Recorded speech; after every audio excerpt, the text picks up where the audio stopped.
Saudara, di tengah polemik di publik, DPR tetap mengetuk palu pengesahan revisi Undang-Undang TNI. Demonstrasi berbagai kalangan terjadi di berbagai pihak.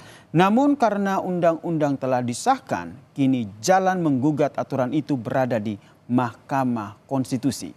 Dinamikanya akan kami bahas dalam catatan Kompas TV berikut ini. Undang-undang tentang perubahan atas Undang-Undang Nomor 34 Tahun 2004 tentang Tentara Nasional Indonesia apakah dapat disetujui untuk disahkan menjadi undang-undang. Di tengah polemik, DPR tetap mengesahkan RUU tentang perubahan atas Undang-Undang Nomor 34 Tahun 2004 tentang TNI menjadi undang-undang dalam rapat paripurna Kamis lalu. Ketua DPR Puan Maharani menegaskan, proses pembentukan revisi Undang-Undang TNI tetap mempertahankan supremasi sipil. Puan juga berjanji, DPR siap menjelaskan kepada para mahasiswa terkait hal-hal yang dirisaukan atas perubahan itu. Jadi kami berharap dan menghimbau adik-adik mahasiswa yang saat ini mungkin masih belum mendapatkan penjelasan atau keterangan yang dibutuhkan, nanti kami siap untuk memberikan penjelasan bahwa apa yang dikhawatirkan, apa yang dicurigai, bahwa ada berita-berita yang kemudian revisi Undang-Undang TNI ini tidak akan sesuai dengan yang diharapkan, insya Allah tidak. Menteri Pertahanan Syafri Syamsuddin juga menyebut tidak ada dui fungsi militer dalam Undang-Undang TNI yang disahkan DPR. Menhan juga membantah isu adanya wajib militer bagi warga sipil. Tidak ada difungsi di Indonesia lagi. Jangankan jasad arwahnya pun udah nggak ada. Ya. Unjuk rasa menentang pengesahan revisi Undang-Undang TNI terjadi di sejumlah daerah. Di Bandung, aksi massa yang tergabung dari beberapa universitas mencoba masuk ke dalam gedung DPRD untuk menyampaikan aspirasi. Sementara di Semarang, Jawa Tengah, aksi mahasiswa menolak pengesahan RUU TNI berlangsung ricuh. Peserta aksi yang mau memasuki gedung DPRD Provinsi Jawa Tengah dihalau polisi. Koalisi masyarakat sipil juga menentang pengesahan RUU TNI di DPR. Mereka menilai revisi Undang-Undang TNI memuat pasal bermasalah dan berpotensi mengancam supremasi sipil. Dari berbagai pihak sudah menyatakan penolakannya sejak minggu lalu. Masih banyak pasal yang bermasalah di sana, di mana diduga akan mengembalikan militer atau ABRI terhadap jabatan-jabatan aktif di sipil yang diduga akan mengancam supremasi sipil. Dan juga kami menyayangkan proses yang tidak transparan, Namun demonstrasi penolakan mahasiswa diwarnai tindakan represif aparat. Saat polisi memaksa masa aksi demo tolak revisi Undang-Undang TNI untuk mundur dari area depan gedung DPR MPR RI. Seorang pria yang mengaku pengemudi ojek online diduga dikeroyok sejumlah anggota polisi karena dituding sebagai mahasiswa. Ini bang, terangin bang. Pas udah pada pas semua kan gue masih di sini tuh. Gue kira gue nggak kena, taunya kena juga. Dibilang gue mahasiswa. Padahal bukan. Oh, lu tukang parkir itu? Bukan, gue ojol. Oh, ojol bang. Ojol. Gue ojol kayak cuman karena baterai gue habis, gue nggak ada PB, ya udah di sini. Oh, iya. Yang juga jadi sorotan dalam rentang waktu pengesahan aturan itu, terjadi pula teror terhadap wartawan Tempo yang berturut-turut menerima paket berisi 6 bangkai tikus serta sebelumnya berisi kepala babi. Berbagai penolakan terus disuarakan publik terhadap revisi Undang-Undang TNI. Menteri Hukum Supratman Andi Aktas membantah pembahasan revisi Undang-Undang TNI berlangsung kilat dan menegaskan publik bisa menguji Undang-Undang TNI ke Mahkamah Konstitusi jika menolak pengesahan aturan baru itu. Karena itu berikan kesempatan kepada pemerintah untuk melaksanakan Undang-Undang TNI yang baru disahkan kemarin. Kemudian biarkan dia akan diuji apakah benar bahwa kekhawatiran itu memang sesuatu yang mendasar untuk dilakukan atau tidak. Undang-undang ini dulu saya yang menginisiasi waktu di Badan Legislasi. Itu tahun 2024. Tidak jadi waktu itu karena memang pemerintah belum menyelesaikan DIM-nya.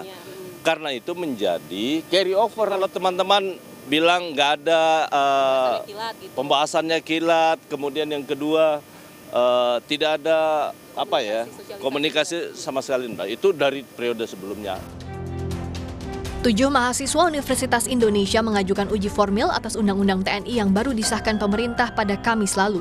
Karenanya ujian kearifan Mahkamah Konstitusi sebagai benteng terakhir konstitusi kini sedang diuji dalam mengadili permohonan uji formil dalam polemik revisi Undang-Undang TNI. Tim Liputan, Kompas TV.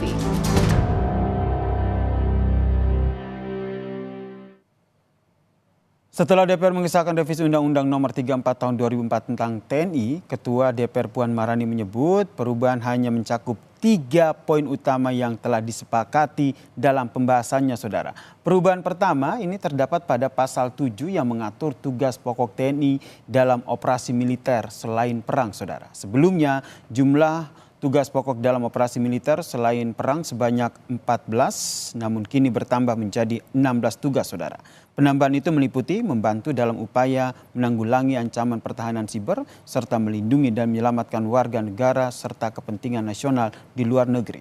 Pelaksanaan operasi militer selain perang yang sebelumnya harus ada keputusan politik via DPR, kini bisa langsung lewat jalur eksekutif. Diatur lebih lanjut dengan peraturan pemerintah atau peraturan presiden. Poin kedua, Saudara, berkaitan dengan pasal 47 yang mengatur tentang penempatan prajurit aktif pada kementerian dan juga lembaga negara, Saudara. Sebelumnya prajurit aktif hanya dapat menduduki jabatan di 10 kementerian lembaga, kini menjadi 14 institusi, Saudara. 4 institusi tambahan yaitu Badan Keamanan Laut, Badan Nasional Penanggulangan Bencana, Badan Nasional Penanggulangan Terorisme dan juga Kejaksaan Agung.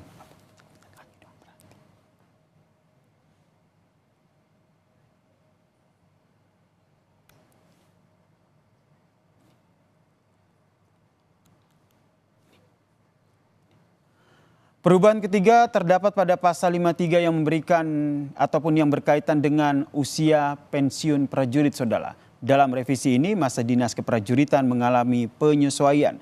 Jika sebelumnya perwira TNI pensiun pada usia 58 tahun dan bintara serta tamtama pada usia 53 tahun, maka masa pensiun tersebut kini mengalami penambahan sesuai dengan jenjang kepangkatan. Khusus untuk perwira tinggi bintang 4, batas usia pensiun paling tinggi 63 tahun dan juga dapat diperpanjang maksimal 2 kali sesuai dengan kebutuhan yang ditetapkan dengan keputusan presiden.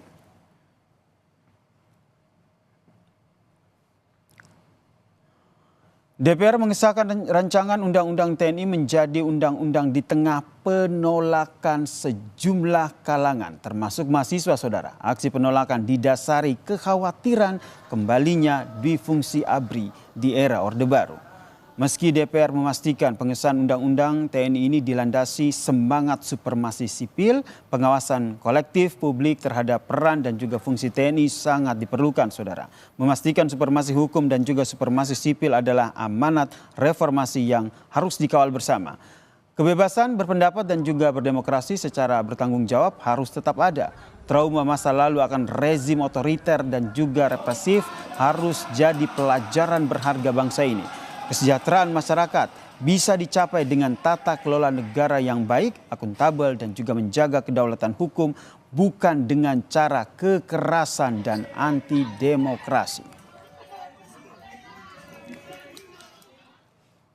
Undang-Undang TNI sudah disahkan dengan argumentasi pihak pro dan juga kontra. Pihak yang menolak bisa mengajukan judicial review ke Mahkamah Konstitusi. Kearifan Mahkamah Konstitusi sebagai benteng terakhir konstitusi sedang diuji. Mensejahterakan bangsa dan juga menjaga kualitas demokrasi bukanlah dua hal yang bertolak belakang, apalagi harus dibenturkan. Keputusan Mahkamah Konstitusi final dan juga mengikat. Hormati dan pedomani dalam spirit demokrasi dan keadilan.